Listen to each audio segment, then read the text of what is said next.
So we describe tumours broadly. We often describe them in two different types. Those are primary tumours and secondary tumours. What we mean by that is a primary tumour is a tumour that has formed in the organ that you're looking at.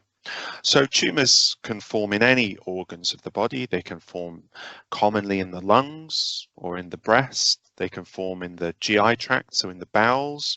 They can form on the skin, often as melanomas. Sometimes they can even form primarily in the brain itself. But in this context of metastases, the primary tumour is the one that's grown originally. So let's say in the lung. A secondary tumour or a metastases is a tumour that has spread from that primary tumour to a different part of the body. And that's something that we unfortunately see in the majority of tumours can spread to different organs of the body, and particularly the brain. So a metastases that forms in the brain may have originated in, for example, the lung or the breast or the bowel or the skin, as I've said. Those are probably the most common, although we do frequently see them form in other organs as well. How do they get to the brain? Well, the most common route is through the blood. So as that tumour is growing in its primary organ, a small fragment, a few cells may break off that, enter the bloodstream, circulate around the body and find its way into the brain. And the brain is a very well supplied in terms of nutrients and blood supply, and so cells that lodge in the brain can form secondary tumours or metastases and start to grow in those locations. And so through the blood is the primary route that they get there. So a proportion of metastatic brain tumours are detected incidentally, which means they were found through either surveillance scanning, so someone was just having scans to see whether something appeared, or they may have had a scan for a completely different reason and it was found incidentally. Now, the majority of metastatic brain tumours do present with symptoms, but they can be quite wide ranging in terms of those symptoms. So headache is an obvious one, particularly a new headache, a very severe headache, unremitting, one which isn't helped by painkillers or leads to nausea or vomiting would be classic of a brain tumour. Seizures are something that we sometimes see, so loss of consciousness or episodes of involuntary shaking, that would be a seizure. And sometimes we become aware that a patient has a brain tumour as a result of dysfunction of a part of the brain that tumour is lodged in. So depending where the tumour has grown, those symptoms can be quite variable. The person might have, for example, weakness in an arm or a leg or a portion of the face, which may be permanent, or it may just be there transiently. They could have problems with their vision or with their speech or their understanding of speech. In some cases, rare cases, you may have changes in personality, or you might have other what we call disorders of higher function, so things like alterations in your memory or your attention span and so forth. So they can be quite wide ranging in terms of the symptoms that people present with. That's why you have to keep an open mind and be aware of this possibility, particularly in patients who you know already have a cancer somewhere else in the body.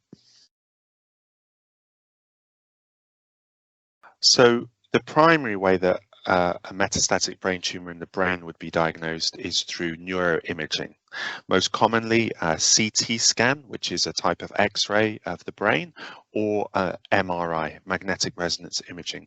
These are the most common techniques, and they are also the most important. So they give you information about where the metastatic tumour is, the number of them, the size of them, and can guide you in terms of the suitability of treatment.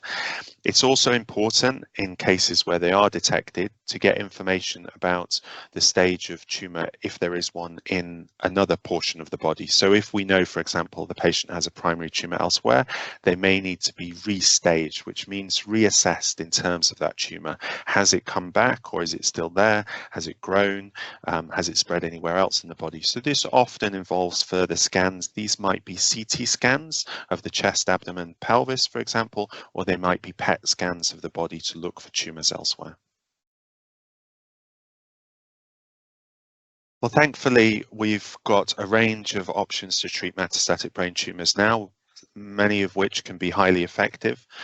So depending on the number of tumours, where they are and the nature of it, will dictate really the options available for the patient. So that is something which requires a consultation with a specialist so that they can really go through those options in detail.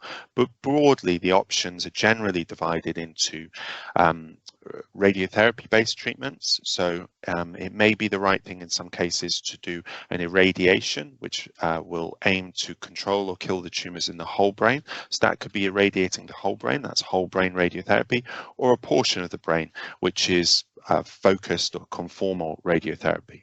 Now, if you want to be even more targeted about that and you want to avoid irradiating normal healthy brain and you want to be very specific and deliver high doses of radiation just to kill the tumour cells without affecting the rest of the brain, then generally a treatment like stereotactic radiosurgery, also known as gamma knife, is the best option for you. That will avoid damage and the side effects that come from irradiating normal brain. And it will also avoid some of the risks associated with a surgical approach, which is sometimes the right thing for patients, where you have an operation by a neurosurgeon like myself, where you have an active operation where an incision is made and the tumour is physically removed from the brain. Sometimes the right thing is to have a combination of treatments. So, for example, surgery to the dominant lesion, or even sometimes in the case of a solitary lesion, and then a subsequent treatment with gamma knife radiosurgery to the surrounding brain to kill any microscopic tumour cells which are left behind, which can't be seen during surgery. But the exact treatment that is correct for an individual patient is critical and requires discussion with that patient so that they really understand the options available to them and which is best for them. So in selected patients, gamma knife is a highly effective treatment for brain metastases. It has the fantastic benefit that it is non-invasive in terms of incision. So unlike traditional surgery, there's no cuts on the scalp or the skull. It's all done non-invasively. And it has extremely high rates of control, so in excess of 80 or 90% for each individual tumour, so it can be very effective at controlling metastatic brain disease. Another fantastic benefit of it is that it's a day case procedure. So typically the patient would come in the morning and have a frame fitted, they would have a planning and then treatment, and by the afternoon they would be able to go home. And during that period they're able to eat and drink, there's no requirement for fasting, there's no requirement to stay in hospital, and patients tolerate the treatments extremely well. Like any treatment, of course, there are some risks of side effects, but the side effect profile is very good for gamma knife radiosurgery. So the chance of having a significant side effect is small, probably less than 1 in 100 cases.